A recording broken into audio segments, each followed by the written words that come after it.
This is a briefing today by groups planning to protest next week's inauguration in Washington, D.C. It's just under an hour. Good morning. Welcome to the second press conference with respect to counter-inaugural events organized by the D.C. Resistance Media Collective. My name is Shahid Buttar. I'm a lawyer here in the District of Columbia, and I'm one among many spokespeople for the counter-inaugural. Before I introduce the speakers who will be addressing you today about the substance of the actions planned for this week moving into next around the inaugural to protest the inauguration of Bush's second term, I'd like just to remind folks about the themes that we heard about in our last press conference on December 21st. We heard then from Gail Murphy at Code Pink and Global Exchange about the Bush administration's various wars, including the war on civil rights and human rights, particularly in the context of reproductive choice.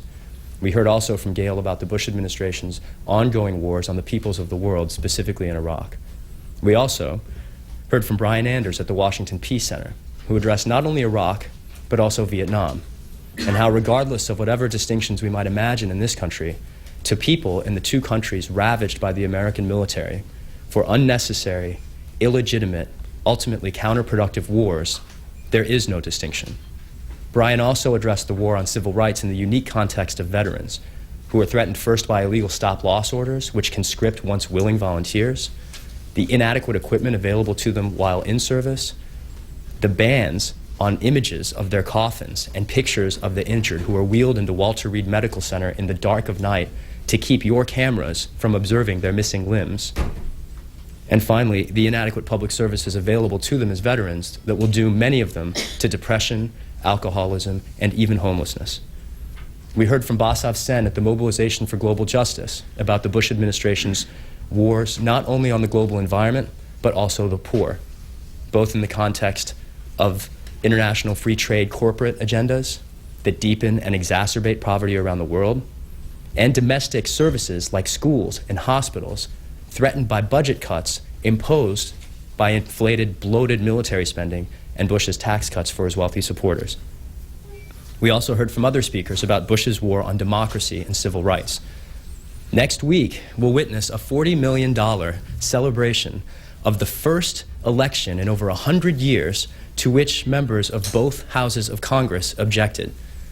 An election pervaded by unprecedented vote suppression, intimidation, and disenfranchisement, as well as conflicts of interest that would be recognized as corruption in any other country. While Bush savors $40 million in caviar and champagne, and one would hope not the cocaine he favored during his draft-dodging youth, we, the progressive movement of America, will also be celebrating. We'll be celebrating a renewed commitment to defend the values that once made America great, the values of democracy, of civil rights, of human rights, of equality, of opportunity for all, of justice, and of human rights. The two cities that were attacked during 9/11 both soundly rejected this administration. Over 90% of voters in the District of Columbia opposed him. We proved at the Republican National Convention last August that Bush is unwelcome in New York City. Today we'll hear from 5 speakers about what they plan to do to show that George Bush is also unwelcome here in the District of Columbia. We'll start with Nancy Shia from Critical Mass.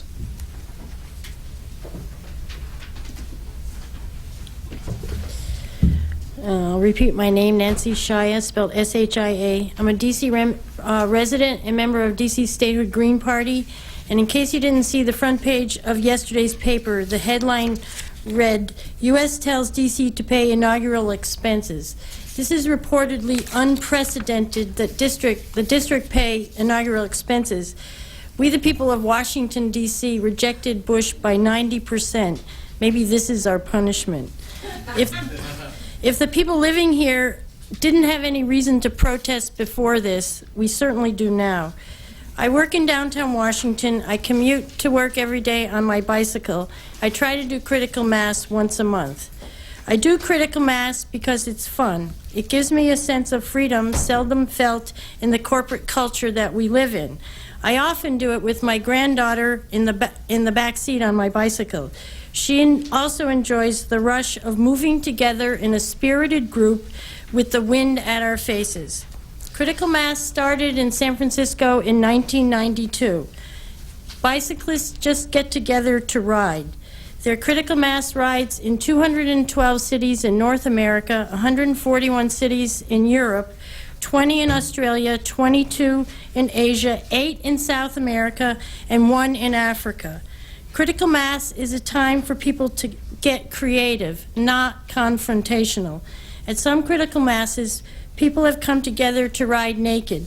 In one San Francisco ride, 2 men put together 2 recumbent bikes on a couch and rode the couch.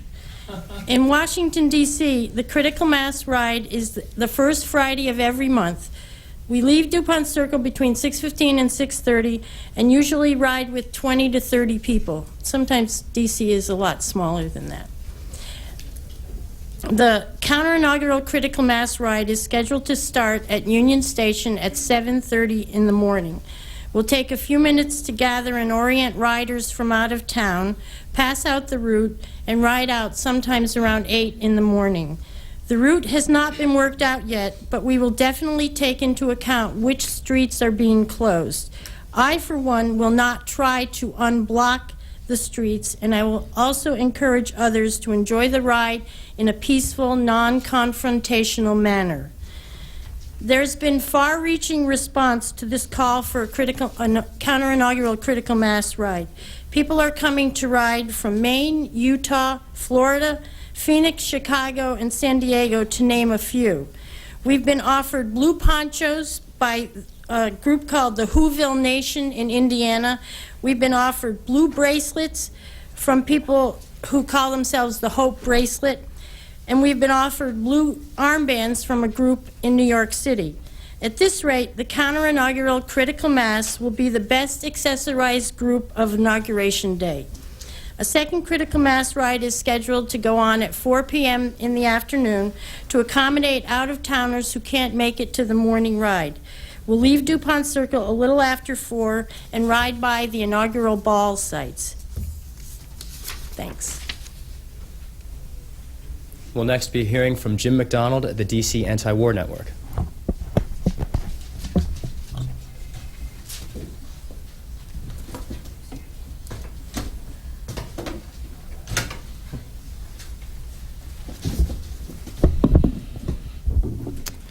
Good afternoon. We formed the DC Anti-War Network back in September 2001 as a response to the reaction of our government to the horrible tragedy of September 11th. We believe that Bush and the leaders of this country took us down 2 very disastrous paths simultaneously. First was the war in Afghanistan, followed by the subsequent war in Iraq. And secondly, the war here at home on our civil liberties, notably the Patriot Act and the detaining of even American citizens down in Guantanamo Bay in Cuba.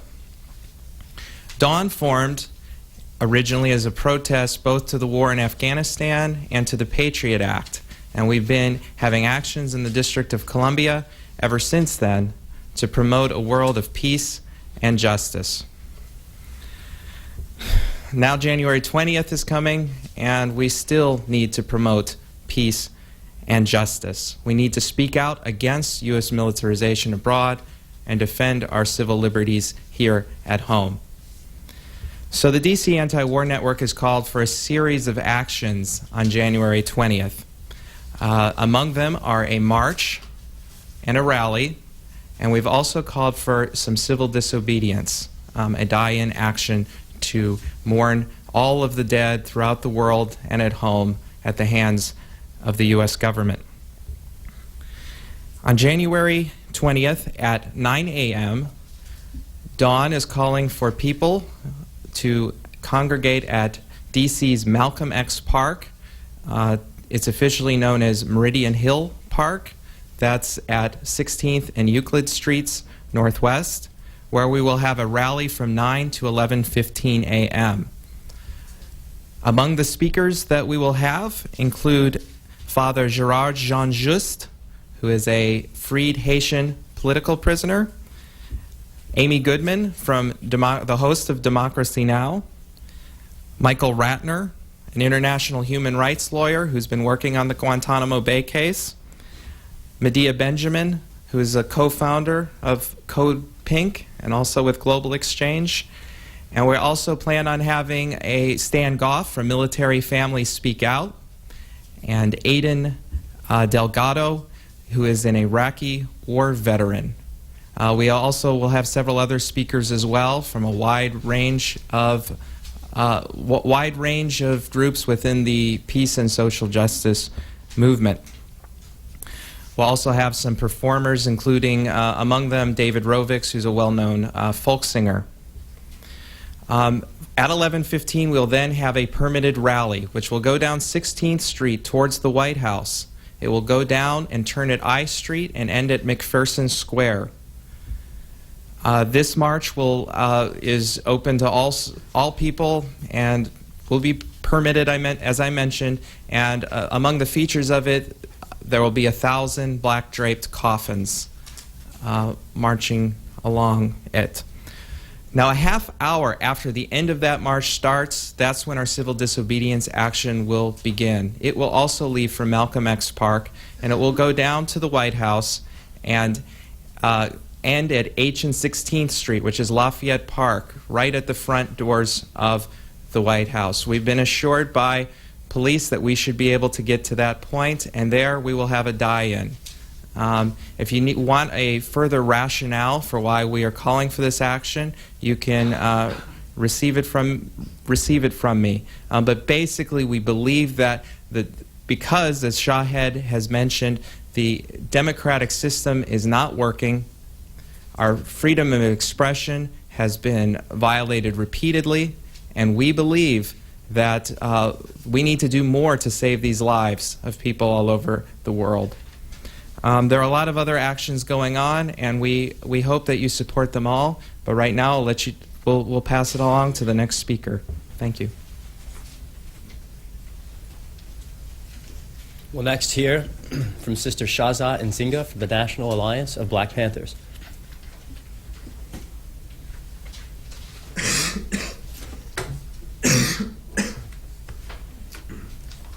Good afternoon. My name is Shahzad Nzinga. I am the National Chairwoman and founder of the National Alliance of Black Panthers. This is a multiracial organization with a mission of fighting racism, oppression, imperialism here in the United States and abroad.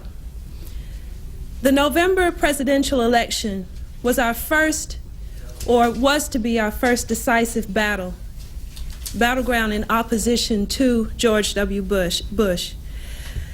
Over 21 million young people came out to vote, as you know, and the black vote itself was raised to over 25%. Yet our vote, our voice, our input was marginalized again.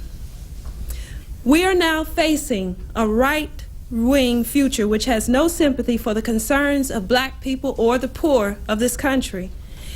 In the coming 4 years, we're going to see many more battles rise up in this country as poor and black people fight to get their needs addressed by this coming administration. The next and most crucial battleground will be on January 20th, right here in Washington, D.C., as we oppose the inauguration of George W. Bush.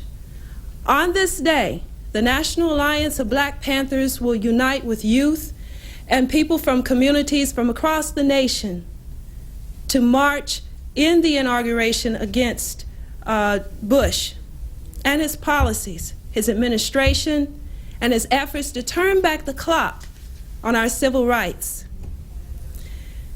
We are marching for many things. We are marching for the votes, for the rights for people to vote. We are marching for the 44% of black people who are incarcerated in the new slavery system called American prisons. We are marching for the 70% black illiterate people in this country. But most of all, we are marching for social justice for poor people, oppressed people, and the disenfranchised of this country. And on January 20th, we're calling for all Americans who oppose Bush and his anti-people policies to come forth and let your voice be heard. If you have never stood for anything in your life, January the 20th is the day to stand, opposing Bush and his anti-people policies, his occupation of Iraq, his occupation of Palestine, his occupation of Haiti. These things need to be opposed.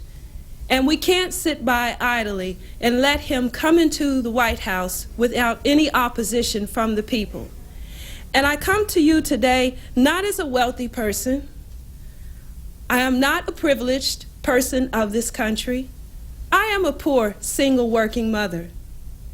And I am very proud to stand with the organizations on January 20th, like Dawn, who are coming out to oppose Bush and his policies and his war on Iraq, which are taking so many lives, not only in Iraq, but over here in the U.S. as well. If our millions of votes in the election couldn't establish us a vote or a concern, or get a concern from Bush, or even from the Republicans or the Democrats, then perhaps our thousands upon thousands of angry voices and angry faces will get our message across to Bush that there are dissatisfied people in this country. We're not going away. We're going to be here for the next 4 years, and we're going to oppose any of his policies that come against us, as to be expected. So we invite all to come out and take a stand. And we, the National Alliance of Black Panthers, unite with all progressive organizations and individuals to make this stand. But J20, you have to understand, is just the first day in opposition. This is going to be something that is ongoing, and I'm hoping with Dawn and with other groups on a continued basis, because we are in big trouble. Thank you.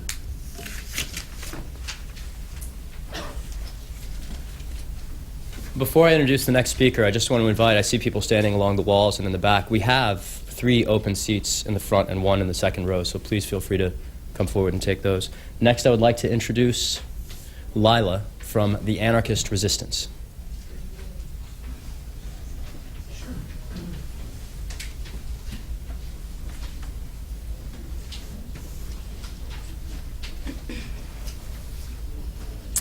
Hi, my name is Lila Kay, and I'm an anarchist and activist with Anarchist Resistance here in DC. We are essentially not an organization, but a cluster comprised of individuals and groups of anarchists in this area. We came together to organize around events against the inauguration this year, and basically we're a group that is anti-authoritarian, non-hierarchical, anti-capitalist, and are striving in our everyday lives to build community through ideas of cooperation and decentralization. We are working on a variety of events, and those have been brought to the group by all sorts of individuals and smaller groups of anarchists that have been working together in a form of a network. Some of the events we've been planning are a march on the day of the 20th, which will be at Franklin Square at 12:30. It's going to be a large and vibrant, energetic march, hopefully with all sorts of banners and music and puppets. We are also planning a mass day of outreach on Monday the 17th, in which we'll go out into our communities and neighborhoods throughout DC to talk to people just about what's happening at the inauguration, why we're opposed to it, all of the sorts of issues that are being perpetuated by Bush, his administration, the government at large, as well as capitalism and the society that we are living in every day. We're also going to have, on the 21st, that Friday, a really, really free market, which is going to be a festive event in which there's going to be free food and music and art and people sharing their skills. Everything's going to be free, sort of explaining that the free market that we live in is actually a completely false free market in which everything is driven by profit and not in the interest of people or to give people what they need or what they're looking for. So that should be a really fun event that will be hopefully drawing people from all communities to come together and sort of put into a reality what we mean when we say anarchy. Basically, the reason that we've decided that this is going to be an important event to organize around is because we are opposed to all sorts of government forms of authority that are set in place to control and oppress people, that remain in place because they are profit-driven and because they feed off of the work that we and the people of all levels in this country do every day, and that they're simply in place to serve the rich and the people who are in positions of power. We also wanted to highlight the fact that the issues that exist both globally and here, the fact that, you know, the things in this country that need to be funded, like schools, like education, like libraries, healthcare for people, people getting a living wage, all of those things are being neglected while we're funding wars all over the world and the occupation of countries and exploiting people through free trade agreements throughout Latin America and throughout the world, really.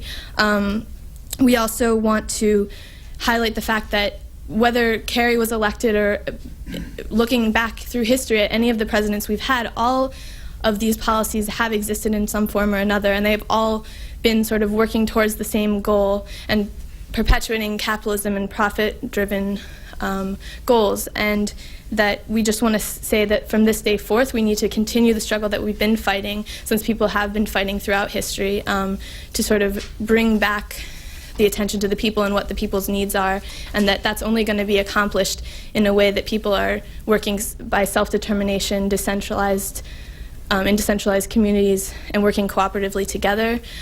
We also want to stand on that day in solidarity with the people of the world who are suffering from Bush's policies, as well as the U.S. government's policies, as well as the actions of corporations and the rich people in this country, showing them that what they see as the U.S. and the face of the U.S. as a perpetuator of war and genocide and exploitation is not what we represent, and that we are standing up in solidarity with those people on this day and every day forward from then. So hopefully we'll have a lot of other people throughout the community joining us on this day, and we'll be standing in solidarity as well with these other organizations in the streets on January 20th and onward. Thank you. Our last speaker this morning, before we'll move into then a question and answer period, will be Sarah Kaufman from Turn Your Back on Bush.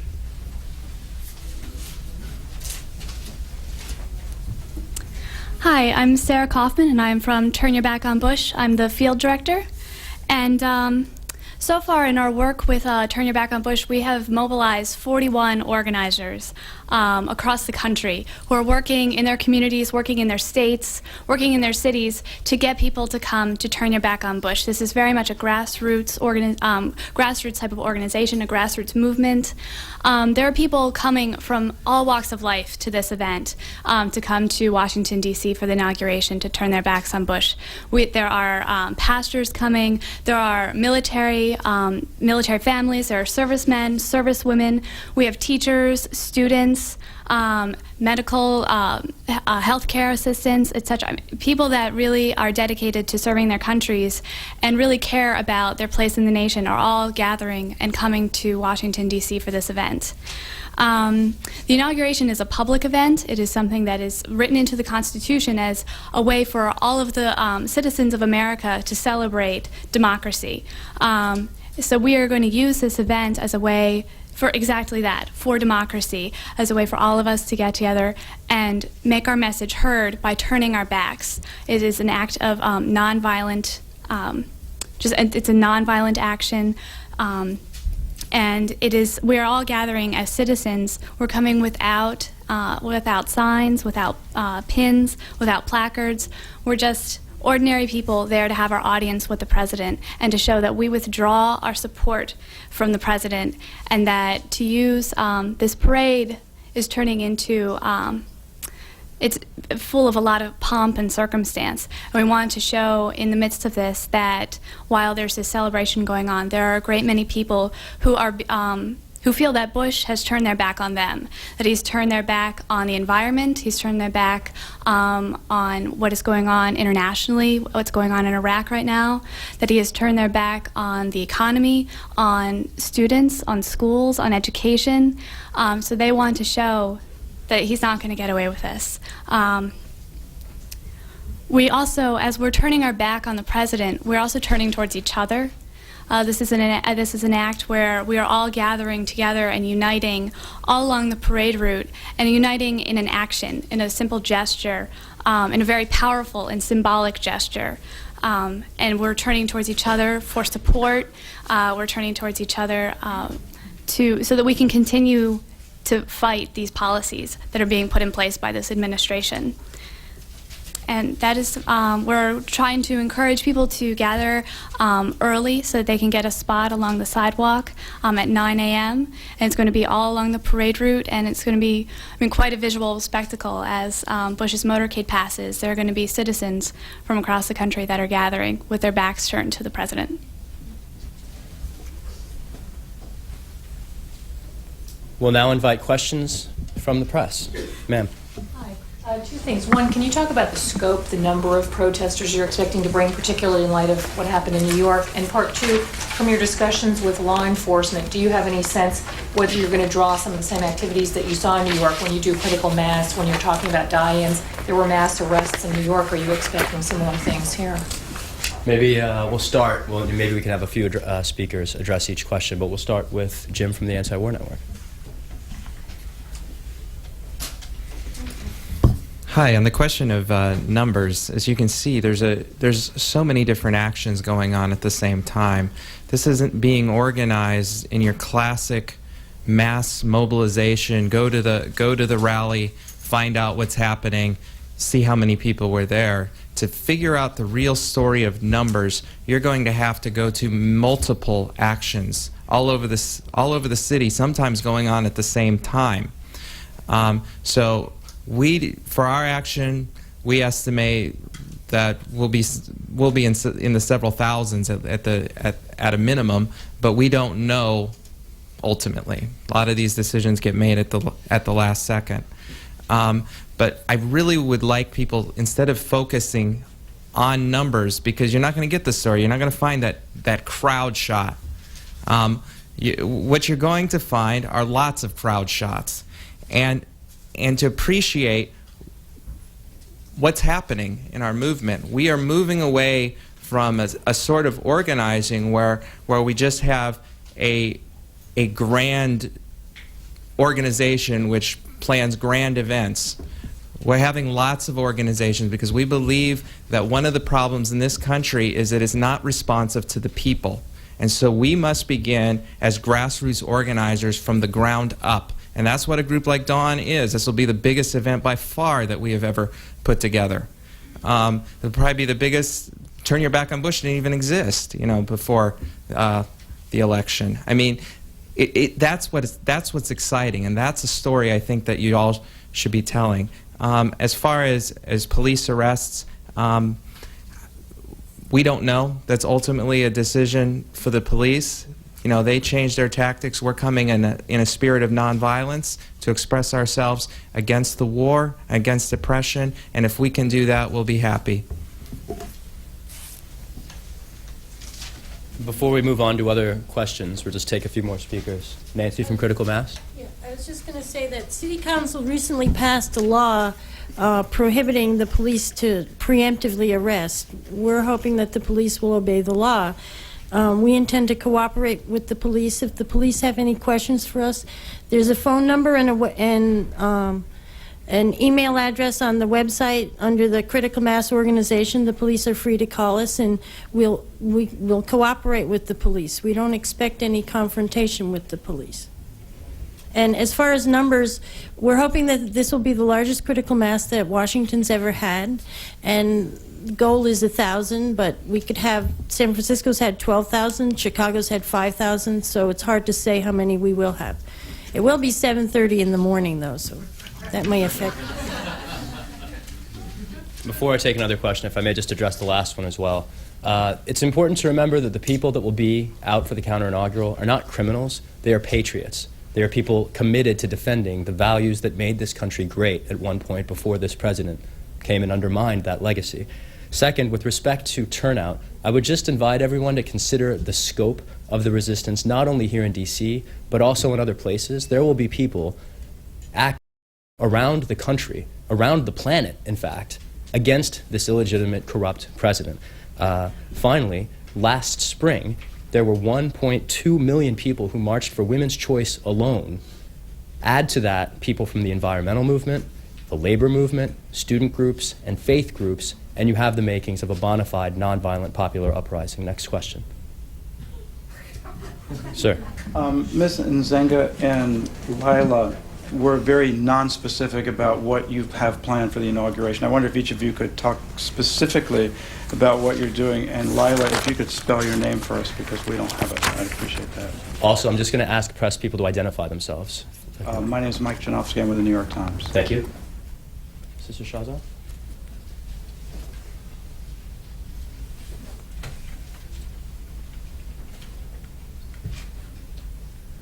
The National Alliance of Black Panthers, what we've been doing is getting together youth, especially in the D.C. community, who we feel have been very disenfranchised by even the inauguration, which, you know, the government wants D.C. to foot the bill.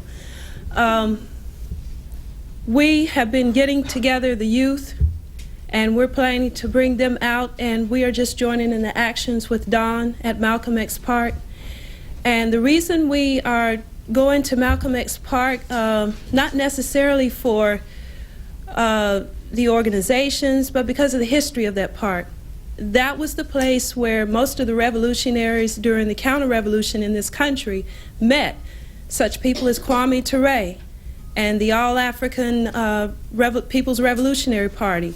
That was where they had their great global gatherings for people who wanted liberation. And there is a great spirit in that park. So we go there with the youth and with other people from the community. We also have Panthers coming in from our chapters in New Orleans, North Carolina, New Jersey, to share in this day. And we're going to march down 16th Street with the rest of the protesters, and we're going to protest Bush. That is basically what we are doing that day. We have no specific action. Mm-hmm. Lila?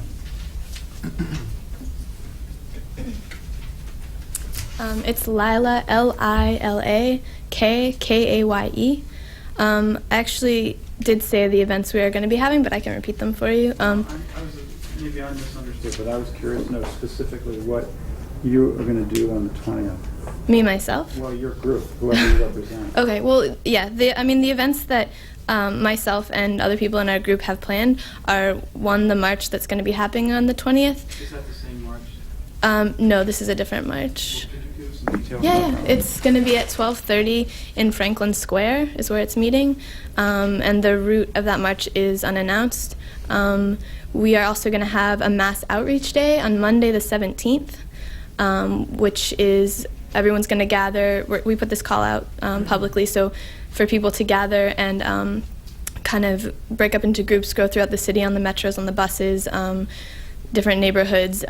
We have a collection of leaflets and literature that we've compiled and written, and also asking people to bring their own, basically just to go out and to talk to people throughout the city about what's happening in the inauguration, about the issues, why we're protesting, and the issues they might be struggling with, kind of create a dialogue and kind of attempt to build alliances and networks within our communities around here. Well, I think because the word anarchist is in your group title, Right. at least I have some greater interest to know why your route is not announced and what you plan to do, what form this march is going to take. Right. Well, for one thing, our route is not decided yet. It's going to have kind of depend on a lot of different variables. So that's pretty much why it is unannounced at this point. It's going to be an energetic and vibrant march. There's going to be puppets and banners, hopefully, unless they get taken away by the police. There's going to be music and drums and, singing and chanting and all of that kind of stuff. Yeah, so basically that for the march. And then, did you want to hear about the other events as well again? Or? I'm most curious about what you're going to do on the day of the inauguration. Okay, so, yeah, that's the plan. Yeah. Next question. Sir. It's Andy Sullivan of Reuters. Now, Ms. Kay has said her group is opposed to all forms of government, but the rest of you presumably subscribe to the democratic system that we have in place here. And Bush won on November 2nd. Are y'all being sore losers here? If I may take a crack at that myself, and then I'll turn it over perhaps to Shahza. First, just for the record, my name is Shahid. Not that I care terribly, that's fine. Second, with respect to the election was hardly a contest between visions of a progressive America versus Bush's America. The election was, to many observers, conceded from the outset when John Kerry was declared the Democratic nominee. John Kerry conceded an election before the votes were all counted. All the votes have yet to be counted in Ohio. No one has any idea how many votes were suppressed in Ohio. No one can determine it. It remains a completely unknown quantity. Moreover, there's been no rigorous effort by the administration to defend the methodology of the election. It is not the responsibility of a people to prove rigorously that an election was stolen or rigged. It is the obligation of a government to prove it was not. That is what the consent of the governed requires. That is the distinction between democracy and dictatorships. I'll leave it at that. Shahza, would you like to have a word?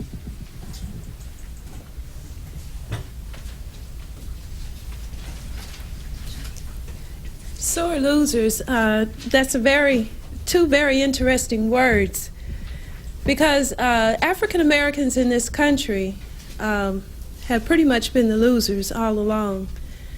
And today, in many instances, we're worse off now than when we came out of slavery. No, we're not being sore losers. In fact, we're shooting for victory, and we're trying to hold on to what our forefathers during the civil rights era, during that time period, what they marched for, what they put their lives on the line for. As you know, back then, when you did nonviolent acts, you wasn't guaranteed to live to the next day. If you were arrested, it wasn't a kind arrest. You were arrested and you were subject to being let loose in a field and shot. So no, we're not being sore losers. We're trying to be the victors here, but we're trying to be the victors with all united oppressed people. Thank you. Sarah.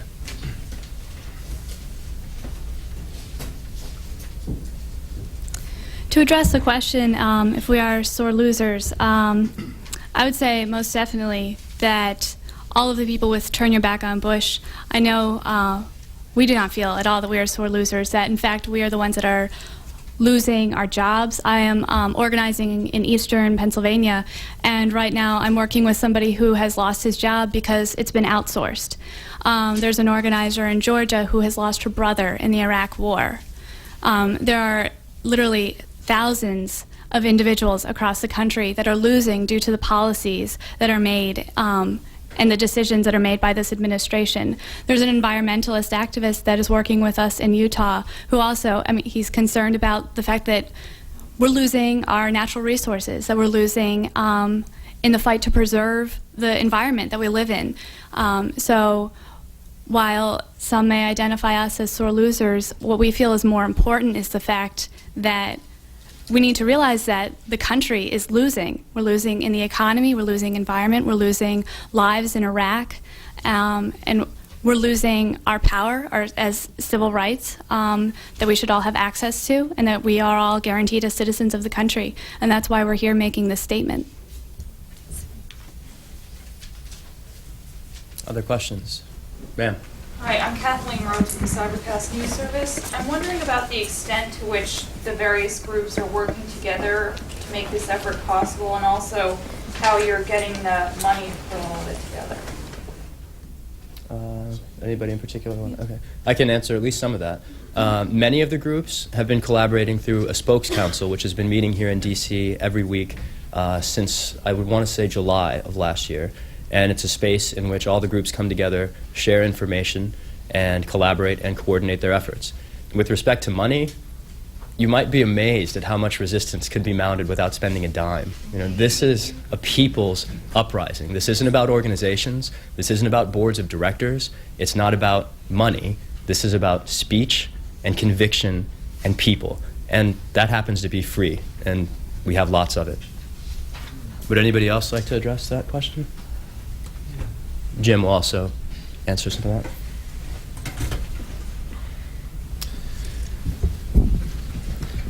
My group, again, is the DC Anti-War Network. We're a network of groups, we're a network of individuals. And so we already are a collaborative effort of sorts.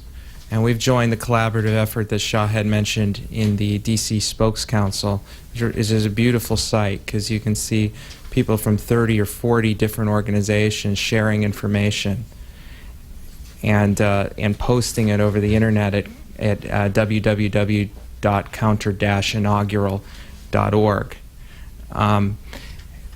As far as the question of money, of course, it's not totally free. We've been getting some donations through our website at www.dawndc.net, and we've had the great backing of United for Peace and Justice, but they haven't given us a lot. Remember, I talked about big overarching groups. They're only giving us $1,500. That's our biggest funding source. We're doing this, like Shah had said, on virtually for free, virtually on the resources of the people, and we're willing to be transparent because it really is that cheap, you know, to do it when you've got people committed for a cause that is just. Ma'am? My name is Liz Farrell. I'm with the Chronicle of Higher Education. This question was for Sarah and Lila. I don't know if you're a college student or not, but I wanted to ask you both how much you can speak to this. Two questions is, what are the main college groups involved in the organizing of any protest things, and how many college students do you think will participate in it? Not numbers, but maybe proportion to the general number of protesters. To respond to your question about colleges and college involvement in this, I've been working with a lot of colleges as they organize to participate in Turn Your Back on Bush, and I estimate that there's about 30 to 40 campuses, and on those campuses there is a campus captain, a leader who is organizing to get fundraising, organizing to get transportation, and organizing to get those students to DC to participate in the Turn Your Back on Bush action. As far as what kind of organizations and such they're affiliated with, there's a broad range. Some of them, from talking to a lot of the organizers, they mentioned that they're working with Campus Greens, they're working with Campus Democrats, they're working with political activist groups, environmentalist groups, women's groups, queer groups. I mean, all kinds of, they're really covering the spectrum of, and it's just a lot of individuals coming with different concerns, various concerns. There's some people that are just kind of, I know I'm organizing, I'm a student at Ursinus College, and there are some people that are just kind of curious and want to become more politically involved and don't really know how to do that and don't really know how to grab hold of the tools to get involved in politics. And this is a way for them to use, to express their voice, a way to become active in politics and make their voices heard, that they're concerned about the country.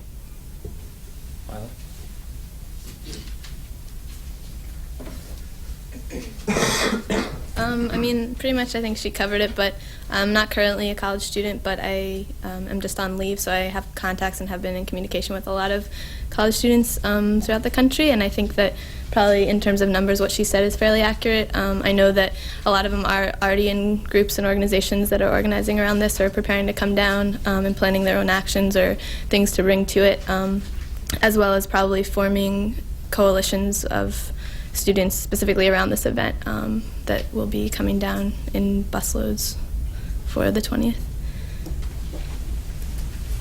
If I may offer one additional response, there isn't a particular action that is themed specifically for students, the J20 walkout, and that's basically a call to high school students and college students around the country to walk out of school that day. And I just want to tie this back to a theme we touched on earlier. The numbers that are represented and the people that are rejecting Bush expand far greater than any particular shot you might see of people in DC, right? This gets back to the money question as well. Money constrains the ability to travel. If you added all the students that are going to walk out of their classes at universities around the country, all the people that will be resisting in other cities, in other countries, we're talking about literally millions of people. Universities and high schools. That's right. I believe there's a website for it, and I could get it to you. I just don't know. It has a confusing URL, and I'm not sure what it is off the top of my head. Sir. Brian Perchia with VOA. Sarah, is part of the reason why you're not identifying yourself, is it because your group is afraid that you won't be allowed onto the parade route if you are identified? And if that's the case, how far is civil disobedience going to go? You said die-ins. Are there plans for anything else? I can address the question about us not identifying ourselves. Partially why we're not coming with placards, signs, buttons, etc. is because it's part of the philosophy of what we're doing, that we are gathering as citizens and we're practicing the rights that we have as citizens. It does happen to be an advantage for security in that we can more likely gain access and have no problems getting in because we look like anybody else coming in to watch Bush and there, during the inauguration. But as far as that, we do view it as an advantage with security, but more importantly, we view it as something, it's part of the ideas and the philosophy behind Turn Your Back on Bush, that we're just normal, everyday people who are gathering and showing that we feel that Bush has turned our back on us, so we're going to turn your back on you. And the civil disobedience question.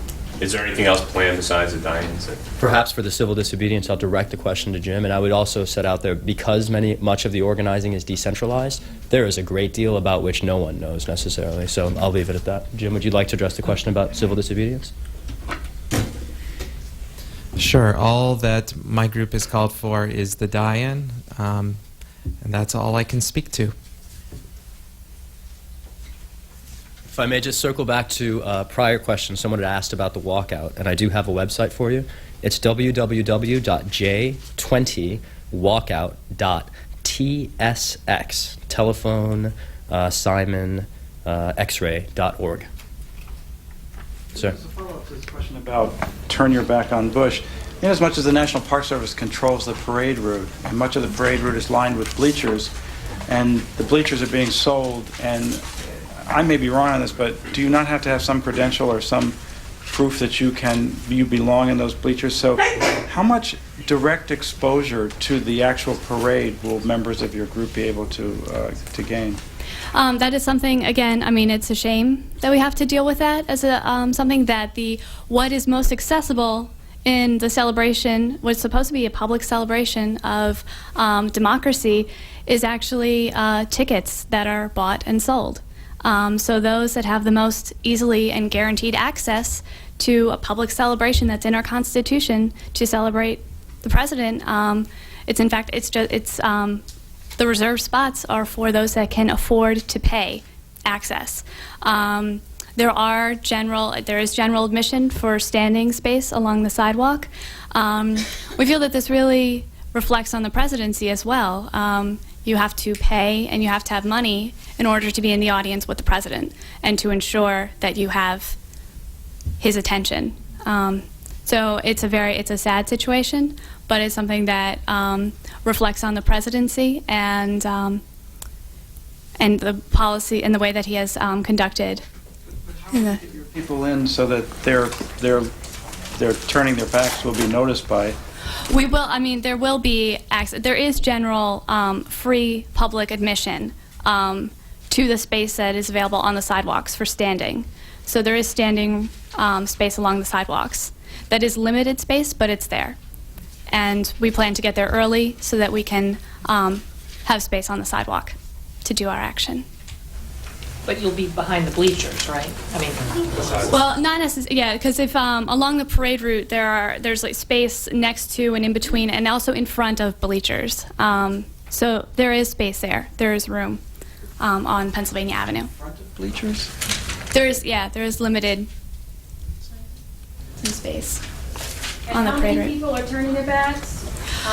It's hard to say. It's since it's such a national mobilization. I mean, we do have identified 41 state organizers all across the country coming there, but it's hard to say. All of those are assembling groups. 2,000. Definitely over 1,000.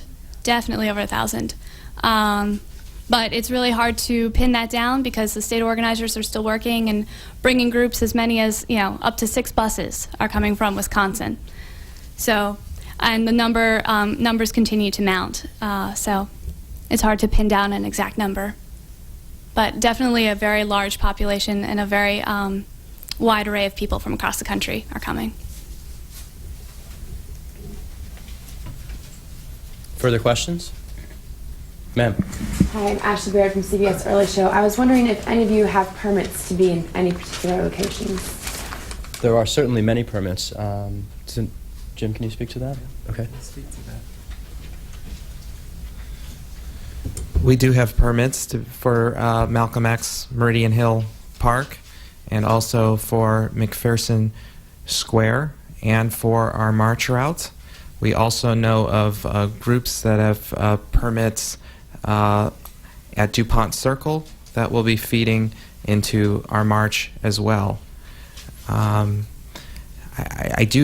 know this isn't your direct question, but I do want to mention one other event, or one other thing that you should keep in mind. January 20th is one day, but there's actually events going on throughout the week and even the day after. There's a great event on January 21st at Plymouth Congregational United Church of Christ, which is sort of similar to the effort you're seeing here. It's bringing together a wide array inside the peace and social justice movement to speak, and it will be hosted by Dreamcatcher Films and Plymouth Congregational Church, and it will feature speakers from United for Peace and Justice, Answer, Code Pink, the wide array of the movement, and I think it's an exciting event as well. 7 p.m. on the 21st.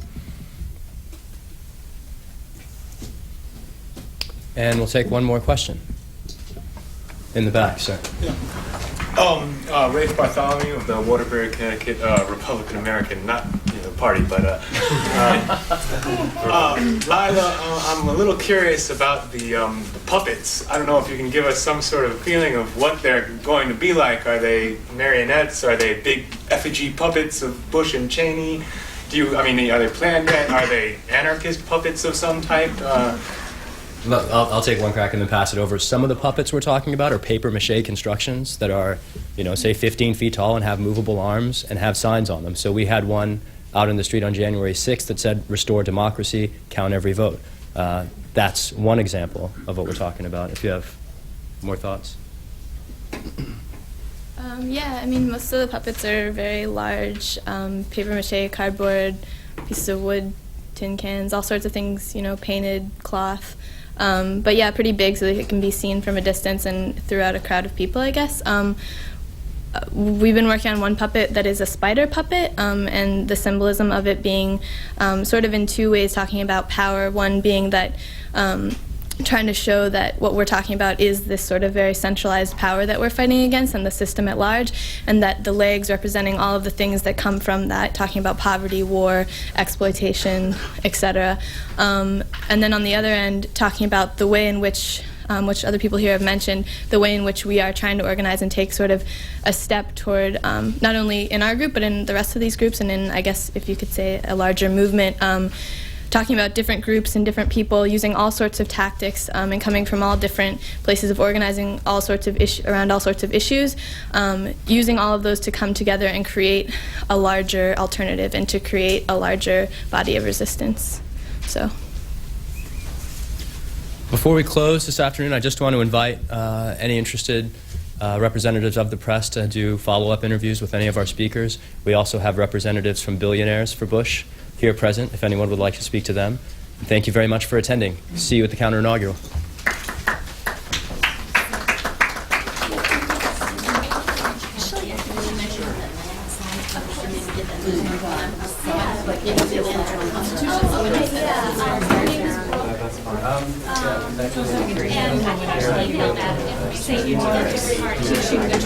I'll give you my number. At the RNC. At the RNC, yeah. Michelle knows